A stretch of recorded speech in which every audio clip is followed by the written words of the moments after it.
Hello and welcome back to another video here in the Lego room. I hope you are well. Now on January the 1st I grabbed the Lego Harry Potter Malfoy Manor. It was the set that I was most excited about from the new range of sets and the one that I made sure I got a hold of on New Year's Day.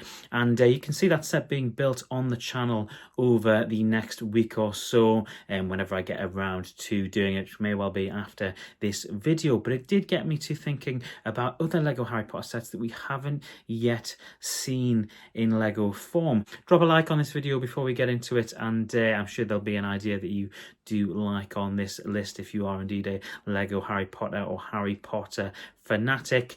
And the first set, of course, is the idea that we have yet to see a modular or even play size version of the Leaky Cauldron. I think this is a really nice idea for a set. You can see it structurally on the inside from Prisoner of Azkaban. You can see exactly what it should look like. You'd only really need a big table with a lot of chairs and a bar area. You could get some of those Sirius Black posters in there as well, and depending on the scene, of course, you could depend on which characters you put in there. Maybe it would be quite nice to see Hermione's cat in there as well, Crookshanks. That would be quite nice, and maybe a little Pettigrew rat in there as well. That's certainly if you're going to do it as a modular. And I would certainly love to see Harry Potter start to do some more modular style sets. I think from doing the Burrow back in September, I can certainly see the appeal for me personally to build a bigger, more modular version of a Harry Potter set.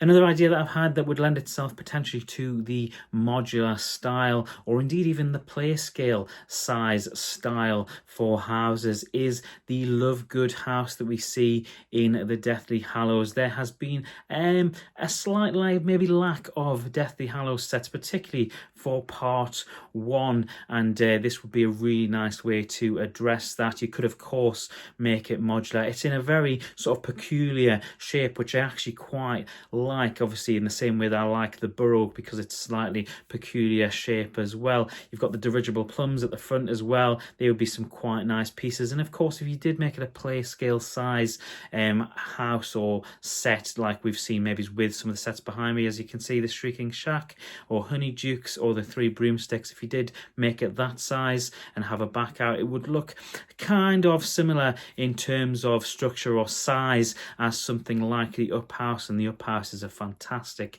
set. So I certainly think there would be scope, potential for this set to exist in Lego Harry Potter form. It's something I would definitely like to see. It's something that I would purchase. Is it something that's a bit too niche potentially for Harry Potter? It's possible that it is too niche and it's just something that I want. Feel free to drop a comment on the video if this is something that you as a Lego Harry Potter or a Harry Potter fan would like to see in the future. I think it would look really nice, and of course there is a lack of part one sets for Lego Harry Potter.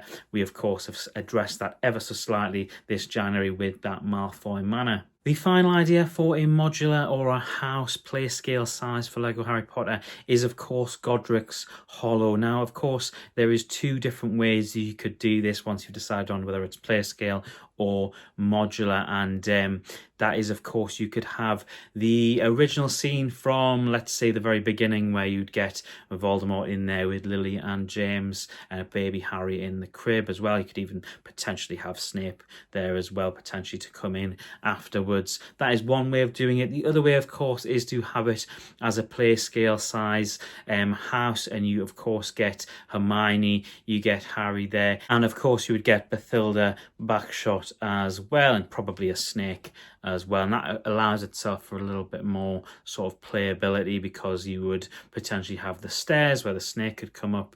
You could also potentially have the little Easter egg of having the Rita Skeeter Albus Dumbledore book. That would make a really nice printed tile somewhere in there. So there's just sort of three ideas off the top of my head, based off of my brain whirling around after we got this Malfoy Manor, about Lego Harry Potter sets that I would love to see. I think the Leaky Cauldron has to happen at some point. We've got Diagon Alley, we've got Gringotts, we've got everything else kind of that would go into that. I would love to see some more Nocturne Alley, but that's possibly for another video. I think Godric's Hollow would make total sense as a play skill set. Whether or not you would get it as the original sort of lineup of Lily and James and Voldemort, or whether you would get it as Harry and Hermione visiting Bathilda Backshot, maybe that is a possibility. And of course the Quibbler household, the Lovegoods, I think that would make a nice play skill set. Not too big either, because in structure wise it wouldn't need to be any much wider than the Hagrid's hut that we got this year, so I think that's certainly a possibility. Let me know what you think, whether any of these ideas would make good modulars, whether they'd make good play scale sets, and if you've got any ideas of your own as well. I've got one or two more that maybe would need a little bit more outworking, but I could potentially do this as a part 2 in the future, and if you'd like to see that, do let me know in the comments below. Thank you so much for watching. Do remember to follow and subscribe, because we've got a ton of Lego Harry Potter stuff coming up in this space, including that Malfoy Manor, and potentially modifying that Malfoy Manor to make it a bit bigger and potentially more enclosed as well. That's something that I'm looking to do on the channel this year, is to basically create it in a bit more of a scene with a bit more gating and a bit more to it, just like I did with obviously the Prisoner of Azkaban stuff last year. So that is something that I'm looking to do in the near future on the channel. So if you're a Lego Harry Potter fan, make sure you are subscribed. Thank you so much for watching. If you have watched until this point, it is sincerely appreciated. I hope you have an awesome and a nerdy week, and I'll see you in the very next video. Bye.